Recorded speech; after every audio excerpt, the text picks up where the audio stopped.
इंद्रदेव के अहंकार को दूर करने के लिए श्री कृष्ण ने रची थी लीला।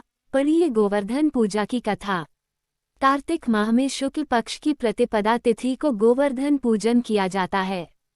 इस साल गोवर्धन पूजा का ये पर्व 26 अक्टूबर को मनाया जाएगा। ऐप डाउनलोड करें।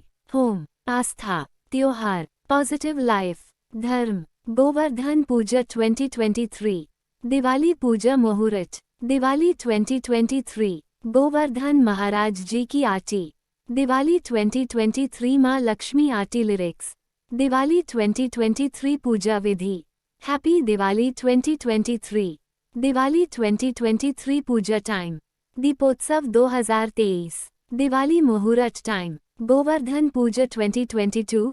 इंद्रदेव के अहंकार को दूर करने के लिए श्री कृष्ण ने रची थी लीला। पढ़िए गोवर्धन पूजा की कथा। धर्म डेस्क, अमर उजाला, नई Delhi. Published by Aashiqui Patel. Updated Wednesday the 26th of October 2022 सुबह के 7:31 भारतीय मानक समय। विज्ञापन सार। गोवर्धन पूजा 2022। कार्तिक माह में शुक्ल पक्ष की प्रतिपदा तिथि को गोवर्धन पूजन किया जाता है।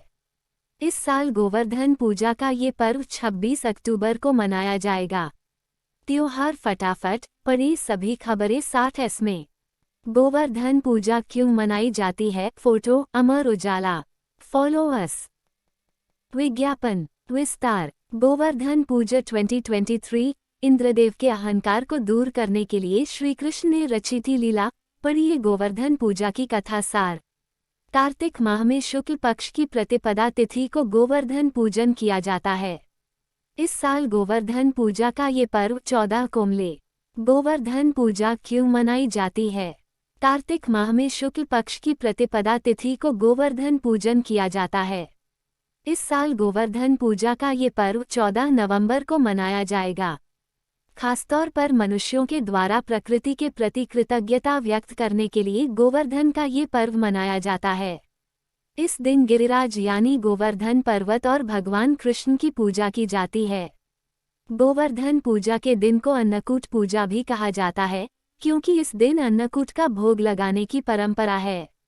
इस दिन घर के आंगन में गाय के गोबर से गोवर्धन पर्वत और पशुधन की आकृति बनाई जाती है और विधि विधान से पूजा की जाती है। कहा जाता है कि गोवर्धन पूजा की कथा द्वापर युग से जुड़ी हुई है। तो चलिए जानते हैं गोवर्धन पूजा से जुड़ी पौराणिक कथा के बारे में। गोवर्धन पूजा की कथा। पौराणिक मान्यता के अनुसार एक दिन श्री कृष्ण ने देखा कि सभी ब्रजवासी तरह तरह के पकवान बना रहे हैं, पूजा का मंडप सजाया जा रहा है और सभी लोग प्रातःकाल से ही पूजन की सामग्री एकत्रित करने में व्यस्त हैं। तब श्री कृष्ण ने यशोदा जी से पूछा, मैया, ये आज सभी लोग किसके पूजन की तैयारी कर रहे हैं? इस पर मैया यशोदा ने कहा कि पुत्र, सभी ब्रजवासी इंद्रदेव के पूजन की तैयारी कर रहे हैं।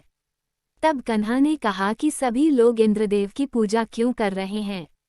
इस पर माता यशोदा उन्हें बताते हुए कहती हैं, इंद्रदेव वर्षा करते हैं और जिससे अन्न की पैदावार अच्छी होती है और हमारी गायों को चारा प्राप्त होता है। तब कान्हा ने कहा कि वर्षा करना तो इंद्रदेव का कर्तव्य है। यदि पूजा करनी है तो हमें गोवर्धन पर्वत की करनी चाहिए, क्योंकि हमारी गायें तो वहीं चरती हैं और हमें फल फूल सब्जियां आदि भी गोवर्धन पर्वत से प्राप्त होती हैं। इसके बाद सभी ब्रजवासी इंद्रदेव की बजाय गोवर्धन पर्वत की पूजा करने लगे।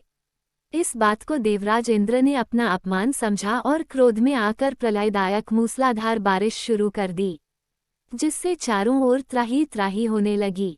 सभी अपने परिवार और पशुओं को बचाने के लिए इधर उधर भागने लगे। तब ब्रजवासी कहने लगे कि ये सब कृष्णा की बात मानने का कारण हुआ है, अब हमें इंद्रदेव का कोप सहना पड़ेगा। इसके बाद भगवान कृष्ण ने इंद्रदेव का अहंकार दूर करने और सभी ब्रजवासियों की रक्षा करने के लिए गोवर्धन पर्वत को अपनी उंगली पर उठा लिया। तब सभी ब्रजवासियों ने गोवर्धन पर्वत के नीचे शरण ली। इसके बाद इंद्रदेव को अपनी भूल का एहसास हुआ और उन्होंने श्री कृष्ण से क्षमा याचना की। इसी के बाद से गोवर्धन पर्वत के पूजन की परंपरा आरंभ हुई।